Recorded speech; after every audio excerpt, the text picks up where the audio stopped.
Jessie V. So this story is pretty crazy. I don't think too many people can say that they've had a roommate that faked their death. She literally tried to convince us that she died in order to get back at us. And I'm sure that's probably very confusing to hear, so I will tell you the story in 1 second. I just wanted to first say that this is a collab with Jelly and Day. And oh my gosh, can I just say that I love these girls. They are probably my favorite couple ever, and they are also so hilarious. I promise you that their videos will definitely put a smile on your face. Today, Day is going to be telling a story about her crazy roommate, so you guys won't want to miss out on that. I will link it down below in the description so you can check it out after this video. I really love listening to crazy roommate stories. I don't know why, they're just so interesting to me. So I am actually very excited to watch hers. Okay, so this happened back when I was in grade 8. We went on this huge grad trip to Muskoka Woods, and we all had to be placed in these different cabins where we would have to stay for an entire week. And we unfortunately weren't able to pick our own roommates. Our teachers did it for us, and in my opinion, that was just a recipe for disaster. But in our teachers' eyes, it was an opportunity to bond with new people. More like an opportunity to get placed with a crazy person. So I believe there were about 10 girls in each cabin. We all had to stay in bunk beds, which I completely hated. Just something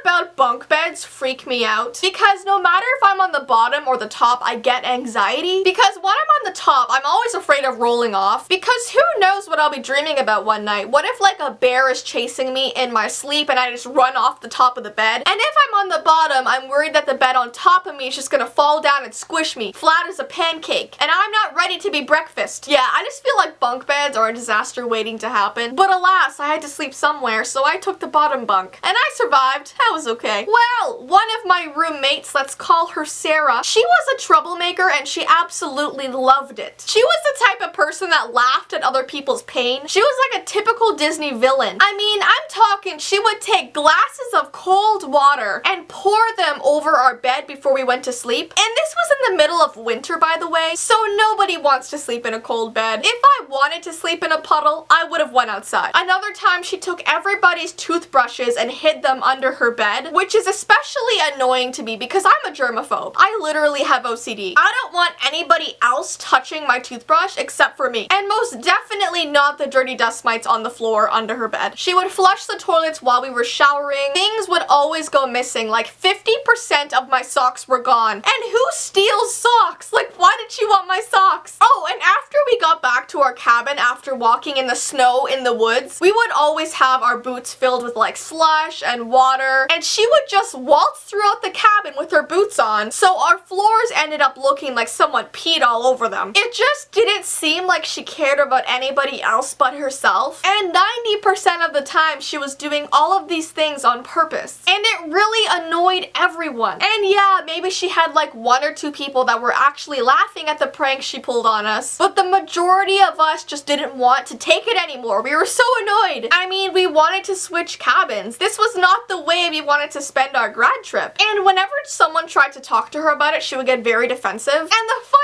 thing was that if anybody ever moved or touched her things, she would absolutely lose her mind. Like one time, someone used her toothpaste because they ran out, and she actually screamed at them for a solid 10 minutes. The girl actually ended up crying. I remember this one time my friend accidentally wore her sweater one day because they both had these gray sweaters that looked identical, so I guess my friend grabbed the wrong one, and Sarah marched over to her and actually grabbed the sweater from her body, just like tore it off. Like, okay, can we use our words here? Well, we were all just fed up with her outbursts and all of her pranks, and we decided to finally go talk to our teachers. And the first thing they had to do was give this girl a warning. They said that if she continued taking people's things or pulling pranks or having outbursts, she would be sent home. And the awkward thing about telling on someone is that you always have to deal with them after that. So when we got back to our cabin, she was extremely upset with us. In fact, she ignored us for an entire day. day. And then just before we were all about to go to bed, she stood up and walked to the middle of the room and said to all of us, "If you talk to our teachers again, you'll regret it." So she was basically threatening us to keep quiet, which was a little bit unsettling. Like, why couldn't she just apologize and we could just move on with our lives? Well, one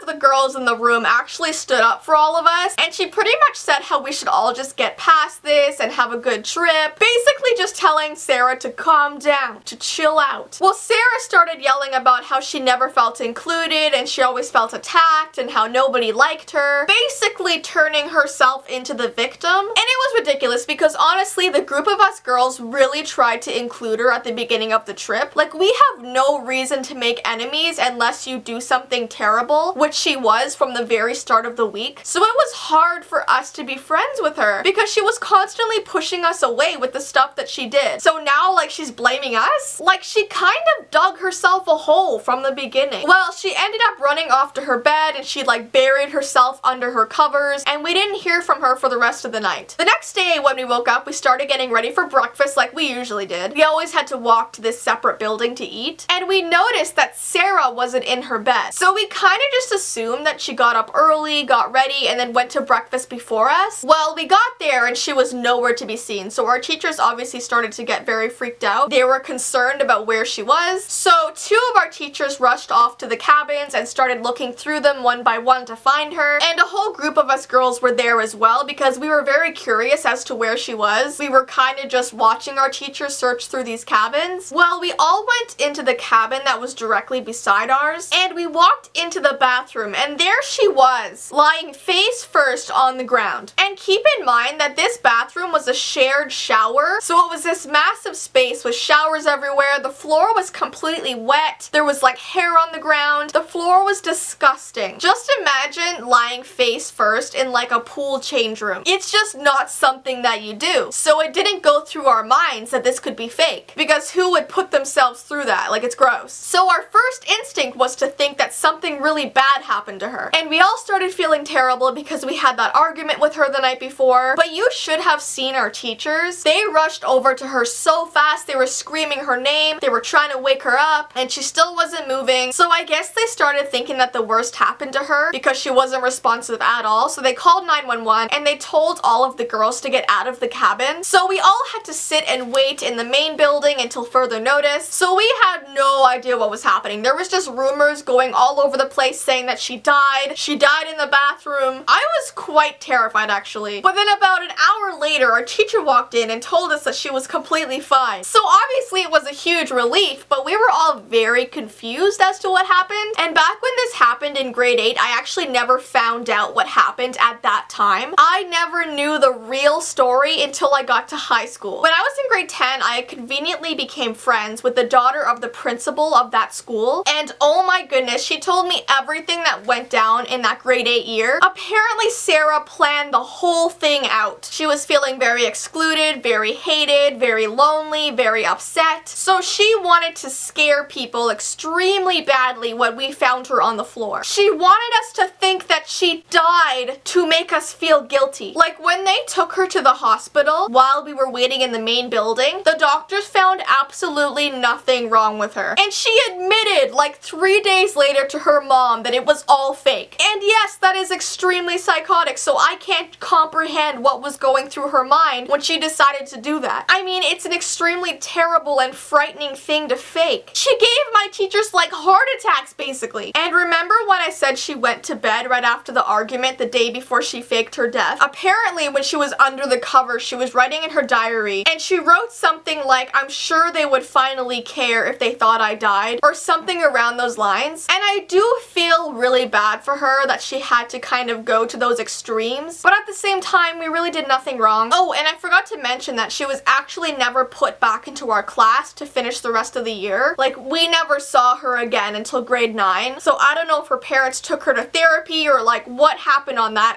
end. I was never told. I guess her parents thought she needed help after faking dying. Like, like, I think anybody would need help. But don't worry, this girl's actually doing really well in life right now, like currently. I think what she did was just a childish thing in grade 8 to get attention. She's probably really mature now, she's grown from that, and she probably thinks back on it and feels very embarrassed about it. Cause I mean, people were still talking about it all through high school. Like, people would be like, remember that grade 8 trip when that girl pretended to die? yeah, she probably cringed every time she heard that brought up. But yeah, she works as a vet now, and she was in the newspaper a few months ago, I think for some sort of sports team. I don't talk to her personally anymore. I don't have her on social media, but some of my friends do, and that's how I know she's kind of doing well in life right now, which I'm very happy for her. But I just thought this story was kind of interesting to tell. And what we can learn from this is, don't pull pranks on people, don't steal other people's stuff, and please don't fake your death so other people feel bad for you. It's not cool. Anyways, guys, don't forget to check out Day's video. It is in the description. As usual, my social media information is also below, along with my vlog channel and my Peel Box information, so check that out. And until next time, guys, bye!